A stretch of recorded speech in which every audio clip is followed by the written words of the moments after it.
అధిక బరువు అనేక సమస్యలకు కారణం. సాహితీ యోగా ఆన్లైన్ క్లాసులో జాయిన్ అవ్వండి.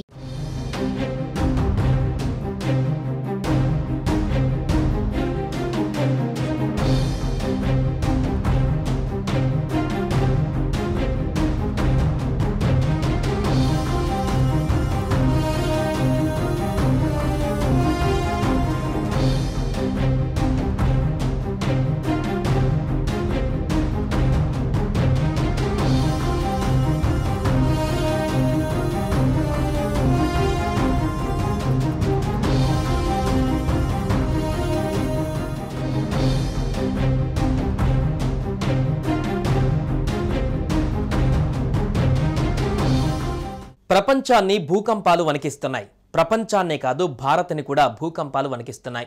ముఖ్యంగా ఇటీవల ఆసియా ఖండంలో వరుసగా భూకంపాలు సంభవిస్తున్నాయి.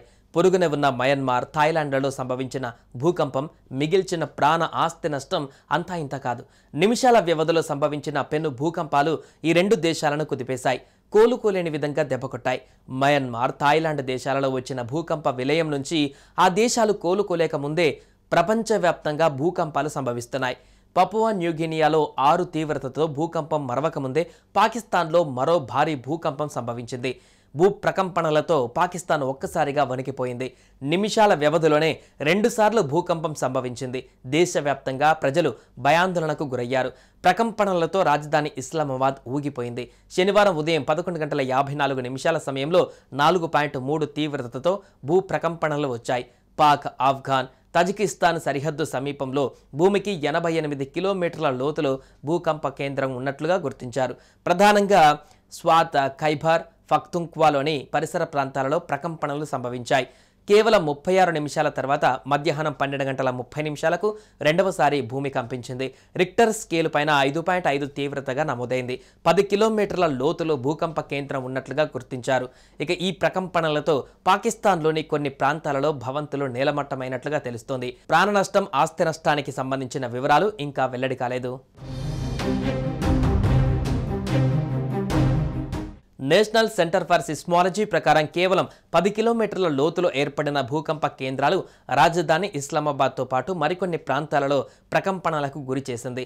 ఈ భూకంప తీవ్రత భారత్లోనూ కనిపించింది. Delhi, national capital region, Jammu కాశ్మీర్లలో ప్రకంపనలు రికార్డయ్యాయి. భౌగోళికంగా క్రియాశీలక భూకంప ప్రాంతం పాకిస్తాన్. యురేషియన్ ఇండియన్ టెక్టోనిక్ ప్లేట్ల పరిధిలోకి వస్తుంది దేశం. దీని పరిధిలో తరచూ భూకంపాలు సంభవిస్తుంటాయి. బలూచిస్తాన్, ఖైబర్ పఖ్తుంఖ్వా, గిల్గిట్ బాల్టిస్తాన్, కొన్ని గిరిజన ప్రాంతాలు యురేషియన్ ప్లేట్ దక్షిణ అంచుల ఉన్నాయి. సింధ్, పంజాబ్ ప్రావిన్సెస్తో పాటు మన దేశంలోని Jammu Kashmir Indian tectonic plates పరిధిలో ఉంటాయి. ఇక ఫలితంగా ఈ రీజియన్లో భూకంపాలు తరచూ సంభవిస్తుంటాయని సెస్మాలజీ సెంటర్ తెలిపింది. భూకంప కేంద్రం 10 కిలోమీటర్ల లోతులోనే ఉండడం ఆందోళన కలిగిస్తున్నట్లు పేర్కొన్నారు. లోతు తక్కువగా ఏర్పడిన భూకంపాల వలన ఎక్కువ నష్టం ఉండే అవకాశం ఉంటుంది. వీటి వలన భూమి భారీగా చీలికలకు గురయ్యే ప్రమాదం ఉంది. యురేషియన్ ఇండియన్ టెక్టానిక్ ప్లేట్ల మధ్య పాకిస్తాన్ ఉంది. ఈ ప్రాంతం ఎక్కువగా భూకంపం సంభవించే రీజియన్లో ఉంది. ప్లేట్స్ కదలికలు, సర్దుబాట్ల వలన అప్పుడప్పుడు పాక్లో భూకంపాలు నమోదవుతూనే ఉంటాయి. బలూచిస్తాన్, ఖైబర్ కనుమలు, గిల్గిత్ బాల్టిస్తాన్ మొదలైన ప్రాంతాలు యురేషియన్ ప్లేట్కు దక్షిణంగా ఉన్నాయి. సింధు, పంజాబ్, పాక్ ఆక్రమిత కాశ్మీర్ ప్రాంతాలు ఇండియన్ టెక్టానిక్ ప్లేట్లకు నార్త్ వెస్ట్ దిశలో ఉన్నాయి. ఈ రెండు ప్లేట్ల ఢీకొన్న ప్రతిసారి ఈ ప్రాంతంలో భూకంపం సంభవించే అవకాశం ఉందని నేషనల్ సెంటర్ ఫర్ సిస్మాలజీ కేంద్రం తెలిపింది. ఇటీవల మయన్మార్, బ్యాంకాక్లో వచ్చిన భూకంప ప్రళయం సృష్టించిన సంగతి తెలిసిందే. 3,000 మందికి పైచిలుకు చనిపోగా 4,000 మంది తీవ్ర గాయాల పాలయ్యారు. శిథిలాల కింద చిక్కుకున్న వేలాది మందిని ఇంకా బయటకు తీసేందుకు కృషి చేస్తున్నారు.